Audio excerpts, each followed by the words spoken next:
Donald Trump को एक बड़ा झटका लगा। दरअसल ये बड़ा झटका ये लगा है कि H-1B वीजा फीस मामले में झटका लग गया। कोर्ट ने वीजा शुल्क को रद्द कर दिया है।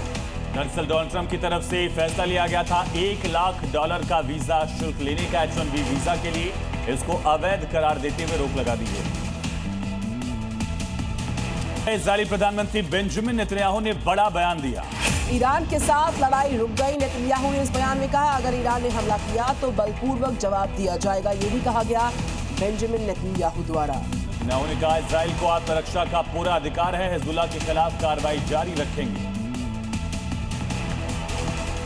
बड़ी खबर है महाराष्ट्र के रत्नागिरी से, जहां पर भारी बरसात की खबर है। 10 जून तक के लिए ये बरसात को देखते हुए येलो अलर्ट जारी किया गया है। तेज हवाओं के साथ भारी बारिश का अनुमान है। 10 से 13 जून के बीच कोंकण और गोवा में भारी बारिश की संभावना है। महाराष्ट्र में दक्षिण पश्चिम मानसून प्रवेश कर चुका है। दक्षिण के ज्यादातर हिस्सों को मानसून कवर कर चुका है, उत्तर की तरफ बढ़ रहा है।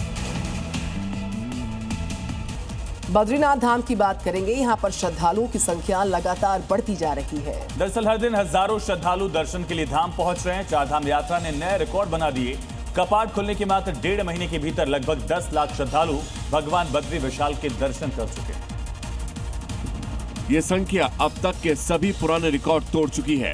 आंकड़ों के मुताबिक बद्रीनाथ धाम में हर रोज लगभग 25 से 30 हजार श्रद्धालु दर्शन के लिए पहुंच रहे हैं। 23 अप्रैल को कपाट आम श्रद्धालुओं के लिए खोल ले जाने के बाद से ही लगातार बड़ी संख्या में यात्री धाम आ रहे हैं।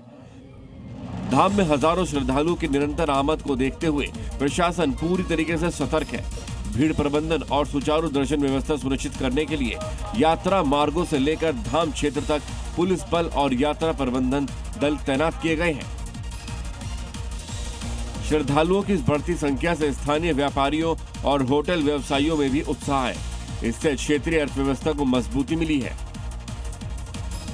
और अब आपको लिए चलते हैं बद्रीनाथ हाईवे पर स्थित कर्णप्रयाग के कर्ण मंदिर में, जो इन दिनों श्रद्धालुओं के लिए गहरी आस्था का केंद्र बन गया है। बद्रीनाथ धाम से लौटते समय तीर्थयात्री इस पौराणिक मंदिर में दर्शन कर अपनी 4 धाम यात्रा को पूर्ण और धन्य महसूस कर रहे हैं। महाभारत काल के मुताबिक ये वही पवित्र स्थान है जहां दानवीर कर्ण ने वर्षों तक कठोर तपस्या करके सूर्यदेव से कवच और कुंडल प्राप्त किए थे। यह कर्णप्रयाग अलकनंदा और पिंडर नदियों का पावन संगम स्थल है, जो गढ़वाल हिमालय के 5 प्रयागों में से एक अत्यंत महत्वपूर्ण तीर्थ है। 4 धाम यात्रा पर आने वाले श्रद्धालु बद्रीनाथ की विशाल यात्रा के बाद इस शांत और आध्यात्मिक वातावरण वाले छोटे से मंदिर में रुककर देवभूमि की प्राचीन संस्कृति और आस्था से जुड़ रहे हैं। अगर आप भी आने वाले दिनों में 4 धाम यात्रा या कर्णप्रयाग की यात्रा की योजना बना रहे हैं तो इन स्थानों के बारे में जानकारी प्राप्त कर सकते हैं।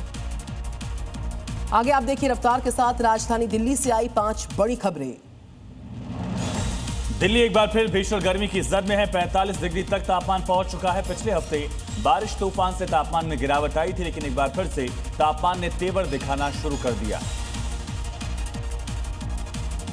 दिल्ली सरकार ने गर्मी से लोगों को बचाने के लिए बड़ा कदम उठा लिया है, जिसके चलते जगह जगह कूलिंग जोन्स बनाए जा रहे हैं जो पर्यावरण के अनुकूल होंगे। और आपको बताएं कि फिलहाल 2 कूलिंग जोन्स चालू हैं, तो वही 3 और बनाने का काम चल रहा है। दिल्ली में पुलिस के 2 कुख्यात बदमाशों की गिरफ्तारी में सफलता पुलिस को हासिल हुई। टीम ने गुप्त सूचना के आधार पर दोनों को रामवीर से गिरफ्तार किया है। दोनों के खिलाफ चोरी, आर्म्स एक्ट जैसे कई मामले थे।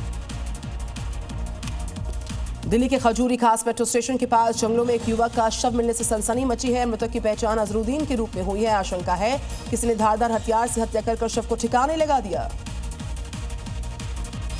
दिल्ली के मालवीय नगर अग्निकांड के बाद प्रशासन ने अवैध निर्माण को तोड़ने, उसे सील करने का निर्देश दिया। एमसीडी से लेकर पीडब्ल्यूडी और तमाम एजेंसियों ने विकासपुर इलाके में अवैध निर्माण को ध्वस्त कर दिया।